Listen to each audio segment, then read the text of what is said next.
तो जैसे वो कई बार कहते हैं कि गंगा जी में वो घूमने के लिए गए, तो सरदानंद जी थे, वो आर्य समाजी थे, उनने पूछा भाई जवान तो यहाँ क्यों बैठा? बोलो मैं भगवान से मिलने आया हूँ। तो बोलो भगवान इतना सस्ता होता था, ये गंगा जी में कितनी के मछली मेंढक ये जीव जंतु इनको ही मिल जाता। बोलो भगवान कर्म में ही है। तो उसके बाद से गुरुजी ने एक ही चीज सीखी, कर्म। कर्म। हाँ जी। और पूरे जीवन में उन्होंने अच्छा कर्म को ही भगवान समझा। बिल्कुल। कई बार कहते गुरुजी भगवान की पूजा पाठ हो, राम राम कुछ नहीं, वो खाली कर्म को ही महत्व देता था। और उसका एक उदाहरण भी था। हाँ जी। कि उन्होंने पहलवानी शुरू करने के बाद उनको जितनी भी फैसिलिटी मिली, वो किसी होटल में नहीं रुके, दंगल में दूर तक जाते थे। जैसे 500 किलोमीटर दूर के दंगल में गाड़ी से गए, रात को आके खाड़े में सोना है। ये नहीं सोचा कि भाई मेरे को होटल मिल रहा हो मैं यहाँ सोऊं। हाँ जी। 5 स्टार होटल है, एसी होटल है। उनका मकसद ही एक था कि उनका मन हमेशा खाड़े में लगता था। बिल्कुल जी। एक बार हम मुरैना दंगल में जा रहे थे, सर्दियों का टाइम था, दिसंबर का महीना 1998 में। तो वहाँ मेरे एक दोस्त थे, वो उस टाइम एसपी थे, बाद में डीजीपी रिटायर हुए, मध्य प्रदेश पुलिस में पवन जैन।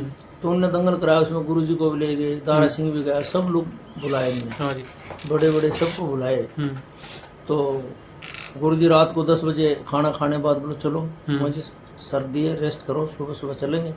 बोले नहीं नहीं, उस टाइम में टाटो सुमो गाड़ी होती थी। बोले चलो चलो, उसमें राजीव तोमर वगैरह सब गए थे, भगत सब गए थे दंगल में कुश्ती लड़ने के लिए।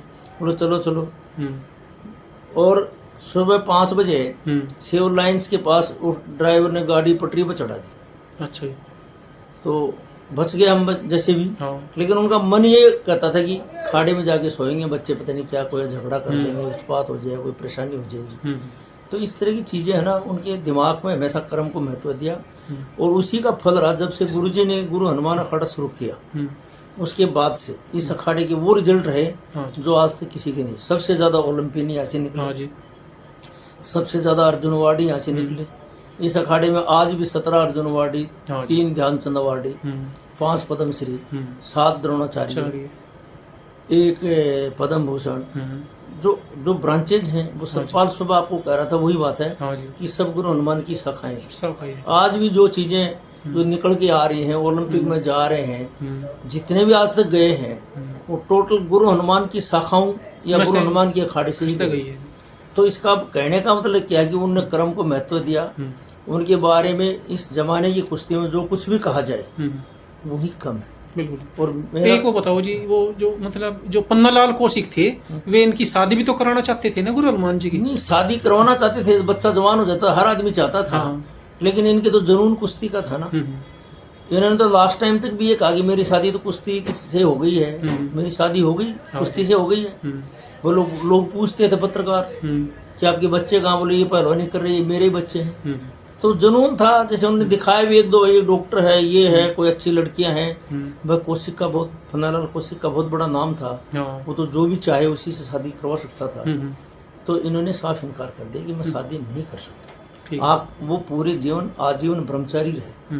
और उनके ब्रह्मचर्य का ही तप है कि आज तक जितने भी गुरु जाने के बाद किसी के वारिस हैं, कोई घर परिवार का कोई थोड़ा बहुत याद कर लेता होगा। लेकिन उन्होंने कहा था ना कि मेरी शादी कुश्ती से हो रही है, ये बच्चे मेरे पहलवानी मेरे बच्चे हैं। तो ये सारे पहलवान बच्चे आप देख लो, उनका 15 मार्च को जन्मदिन होता है, 24 मई की पुण्यतिथि। मतलब बढ़ चढ़ करके अखाड़े के हर पुराने नए वर्तमान में पहलवानी कर रहे हैं, जिन्होंने कर ली, जितने पुराने हैं सब लोग आते हैं और यहाँ आकर के उनको नमन करते हैं, उनका आशीर्वाद प्राप्त करते हैं और उस पुण्य आत्मा से अपनी दुआएं मांगते हैं। और हम भी इस मौके पे उनकी पुण्यतिथि के ऊपर उनको सत सत नमन करते, मतलब यही कहना चाहता हूँ कि गुरु जी का आशीर्वाद सदैव अपने शिष्यों पर और इस अखाड़े में बना रहे, ताकि दिन रात ये अखाड़ा कुश्ती के क्षेत्र में प्रगति करे, आने वाले समय में ओलंपिक में मेडल लेकर। एक चीज़ और बताओ जी, जो गुरुजी थे, गुरुजी हनुमान जी के यहाँ पे अखाड़े में वे भी तो आकर थे ना क्रांतिकारी। कौन कौन आया जी यहाँ पे?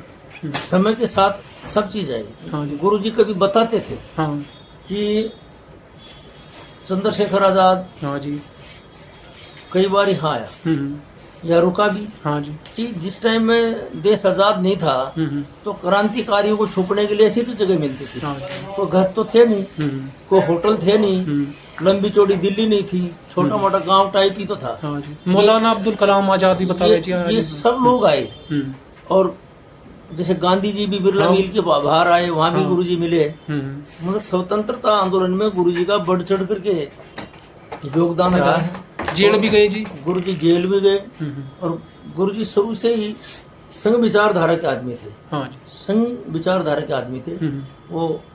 वैसे अखाड़े में उन्होंने कभी भी जाति पाति धर्म और संप्रदाय को आगे नहीं आने दिया। हाँ। लेकिन वो कट्टर इस प्रवृत्ति के थे कि देशभक्त आदमी थे, कट्टर देशभक्त आदमी थे कि